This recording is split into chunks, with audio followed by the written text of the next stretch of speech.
Welcome back to AutoTechNick, and today my Chevelle's getting some cosmetic love.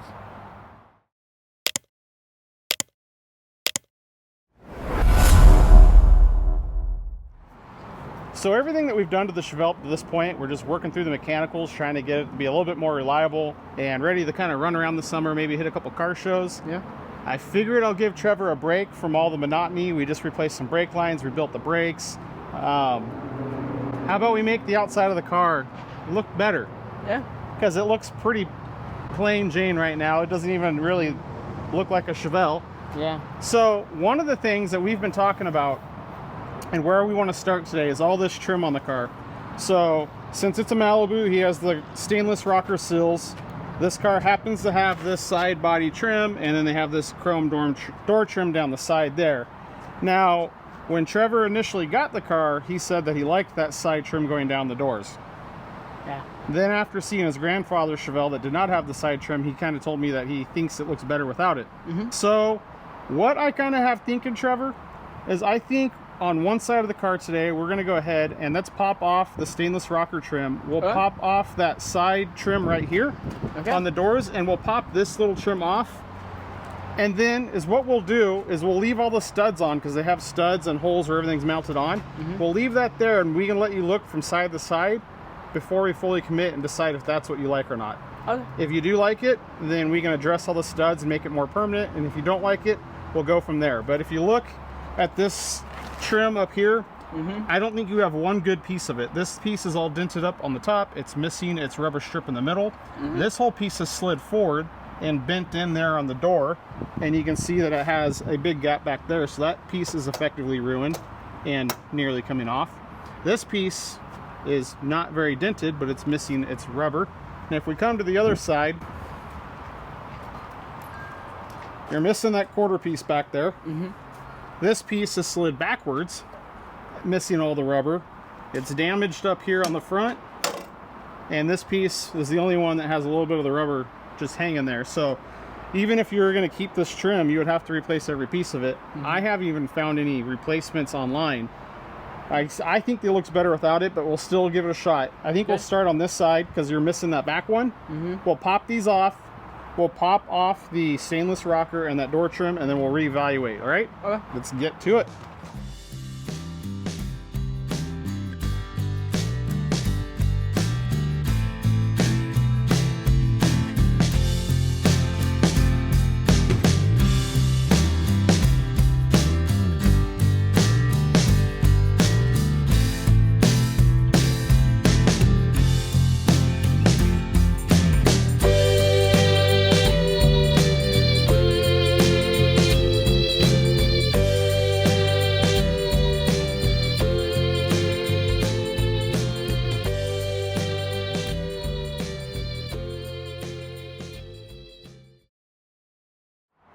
All right, man, that all popped off pretty quick and easy. Yeah. Have you stood back and taken a look at it, see what it looks like? Let's see here. It looks good. It looks good? Yeah. Now, we still have the studs where the clips were and the holes, but we haven't decided if this is going to be a permanent thing or not. Yeah. Let's go to the other side and see.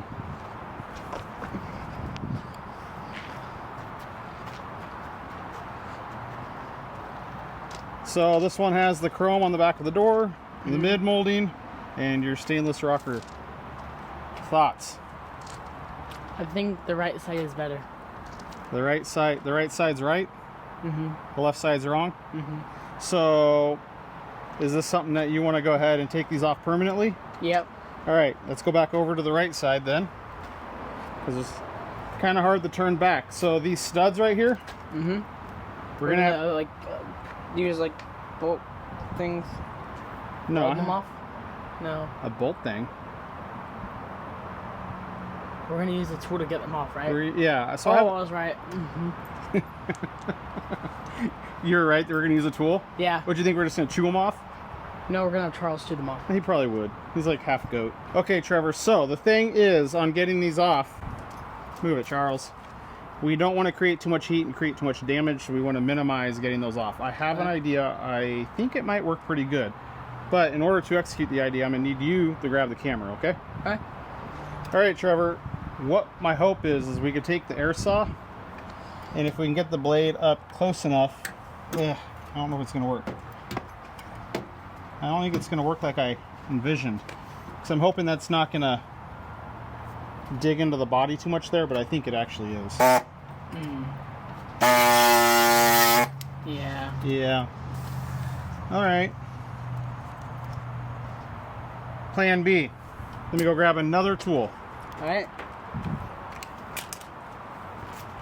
Yep. All right. This should work better, but I can't hold it flat 'cause it's hitting the body. So I can't get in there to cut them off. I'm probably going to have to take it and grind it right there.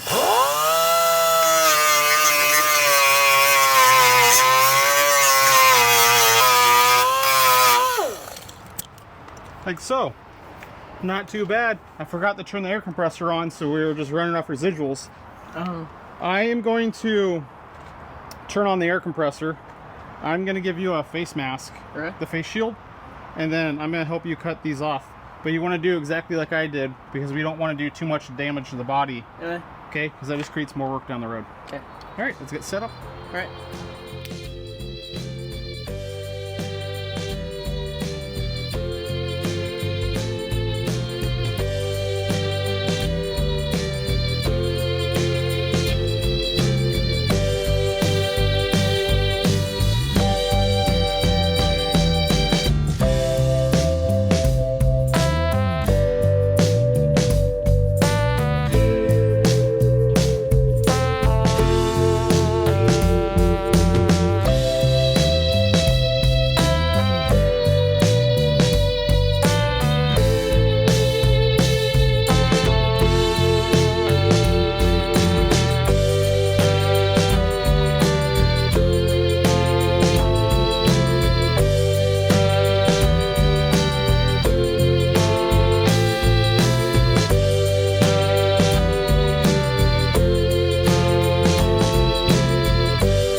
So we finally got everything done here on my 72 Chevelle, and we tried to use old semi-gloss paint, so we didn't, so we had to use just regular gloss spray paint, and we got that. We also got the bottom here, and we also got all the side trim, and then we pretty much, and we also tried to scrub off a lot of the junk right here, and then we did the same on this side. So it's pretty much just the same, getting rid of all of that trim and that. Also down here. It looks so much better. Yeah. It looks a lot better. So, like you mentioned, we got all the trim off and we got all the studs off the body. My idea with the air saw, that didn't work. I thought it would, it didn't.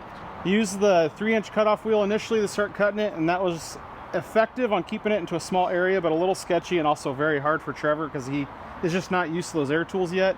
So I went with a 3-inch die grinder with a 36 grit disc on it, and then that's what we use just to go ahead and sand them off. You can see on this side that we touched it up, as he said, with some gloss white paint, 'cause that's all we had. We're going to go back through and Scotch-Brite and SOS this once that paint dries.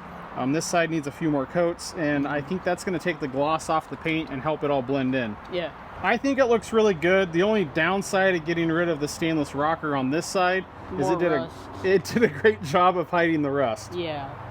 There is a few more things that we can do to spruce up the outside of this car. Starting off is the wheels. Well, and then the rest I don't know. Yeah, you don't know. I forgot. We do have a different set of wheels we're going to put on this. We're not doing that just yet. I'm making you wait. These trim. I forgot. This trim right here around the wheel well, well, ironically, that one's in pretty good shape. Yeah. But if we look at some of your others, dented. Yeah, dented. dented. Well, all of this is pretty much The dented. fender is dented, but the trim's yacked pretty good, especially right up there. Yeah. And So, then big dent, right? Yeah. So as what you don't know is I found a brand new set of that trim on Facebook Marketplace. Real cheap. Really? Yeah. Brand new in the box. Huh? And also, check this out. Are we taking that off? Please. That tell is me a we mud are. flap. Yes, that's a mud flap. Please tell me you're taking it off today. Yeah, we're taking that off. Yeah. You didn't like them? No. No? Yeah, I can't stand them either.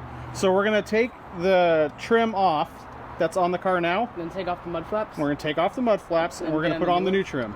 Yeah. All right? Right. So let's get on to that task. Okay. There you go. Slide it out and you'll see, be careful because you don't want to bend and crease these. Right. They're just thin aluminum. So each one is in its bag and we got new screws Okay. and they just screw on. So this is pretty easy and pretty quick. And although the body in your car is pretty beat up, it might come out this side. They kind of. Oh, there's a piece of tape right there. There you go. There we go.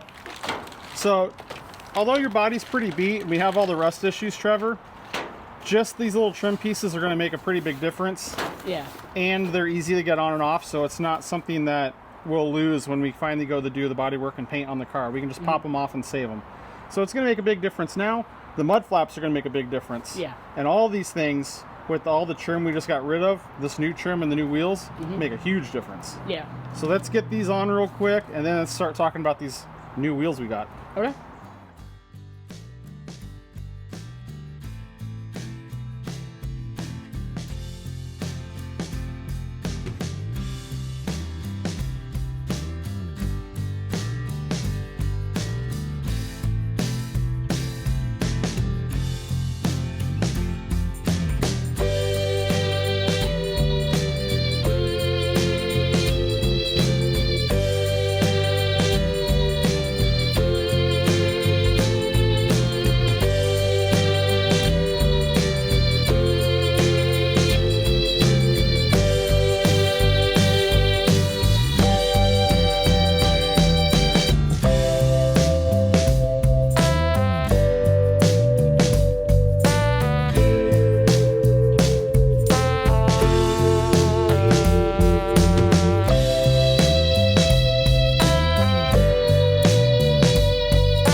All right, Trevor, we got all of the new trim on the car. Yep. Not much of a surprise. We should have saw it coming, but it fought us coming off, right? Mm-hmm. What ended up happening is nearly all the sheet metal screws that hold this trim on were so just rusted and stuck in there. It was actually breaking all of my screwdriver bits. I had them onto my impact guns to pop them off because if we're just using a normal screwdriver, it was rounding out the heads. They were so tight. And then I was using, like I mentioned, the impacts, and it kept breaking the bits off. So we kind of got tired of dealing with that, and I showed Trevor the old trick of just taking a large nut and welding it onto the screws to go ahead and zip them out. Made that a lot easier and quicker, hence why we have the wheels off in the back, because we had to get in the wheel wells to see what we were doing. Also, the first time Trevor really started to watch me weld. Yep. Which is the early steps. We're going to get him working in the welding, which is one of the things he's really excited to do, right? Yeah. And you're going to have a lot of welding on sheet metal to do on this car, my friend. Mm-hmm. So we got those trims on, and they all fit pretty good. The actual only real issue we had was up here. This lower section of this fender is pretty well gone. So you can see that not super stable up there, and there's not much trim there. I already do have new patches, so we can go ahead and just fix the bottom of these fenders. So for now, we're just going to leave that as is. You know, that's where we were saying that the rocker really covered that real nicely. And you can see we got these old junky guys off. They're pretty beat, and we'll just throw those in the trash. No point in saving those. So it's looking pretty decent, Trevor. Yeah. Now that we still have it up in the air on the jack stands, I think we should probably take a second and talk about the wheels and tires. Okay. So here is the rear wheels and tires off the car. And Trevor, if we assume that this car had brand new tires put on it and then parked that exact day, that would still make these tires, what, 24, 25 years old? Yeah. So we have driven around the neighborhood with them. I haven't really gone far, really haven't gone more than 20 miles an hour. And really not, you know, to anyone's surprise, you can see that they're cracking pretty bad and starting to separate, although they have plenty of tread life. So although these are decent, they hold the car up, they have air in them.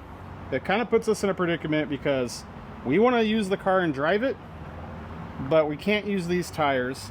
And the real predicament is Trevor is yet still so young that if I were to go ahead and buy new tires and put it on these wheels, by the time he is ready to start driving this car, those tires are going to be pretty old and not ideal, and I'd have to buy another set of tires. Yeah. So that really had me in a bind, because what do? Do I buy another set of tires, throw them on these 14-inch rims so we can tootle around with Trevor? That was an option, but there's a big problem with that idea, and that's that this car has the drum brakes in the front. We will be converting it to disc brakes. Most of the disc brake conversions that I'm looking at do not fit behind a 14-inch wheel. These are the factory 14-inch wheels. So then if I invested money on a cheap set of tires for these 14-inch wheels, they wouldn't work if we put on disc brakes. So I kind of scoured Facebook Marketplace, and I found exactly what I was looking for, which is like a dream scenario. I was looking for something that would get us by, but not a whole lot invested. I'll show you what I found. And I present to you some American Racing torque thrusts.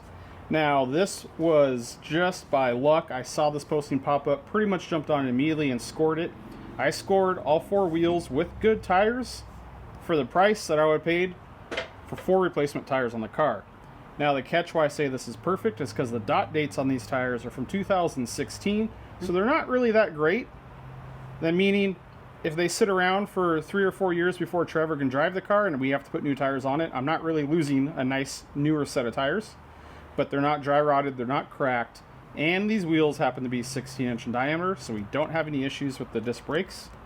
Yeah. And I actually think with the brushed finish and the gray centers is going to match the patina on the car quite fantastic. I think the 16s is going to look pretty good, and the price was really, really hard to beat at just a few $100s for these. Huh. So we're going to go ahead, Trevor and I are going to get these wheels on the car, and this will complete all of our little quick, you know, cheap, low-budget makeover on the car, and see how it looks when it's done. Yeah.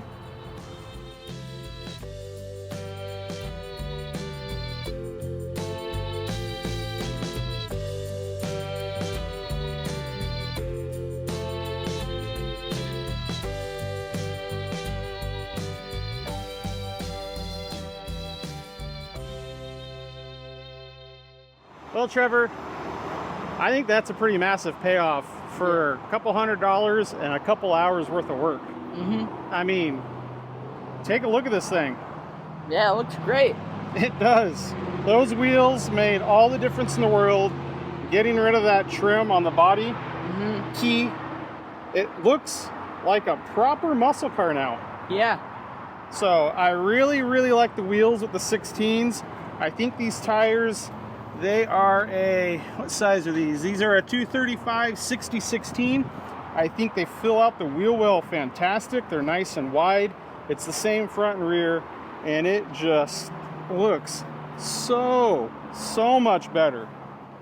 The white touch-up paint came out pretty good. We still need to scrub down the sides to get it cleaned up. We do have the 3 holes for the front trim on the fender on the door. We will come back and weld those up later, but I think I'm gonna wait and do those once we're kind of in the bodywork stage, okay? Okay. But this thing, that made a huge difference. Yeah.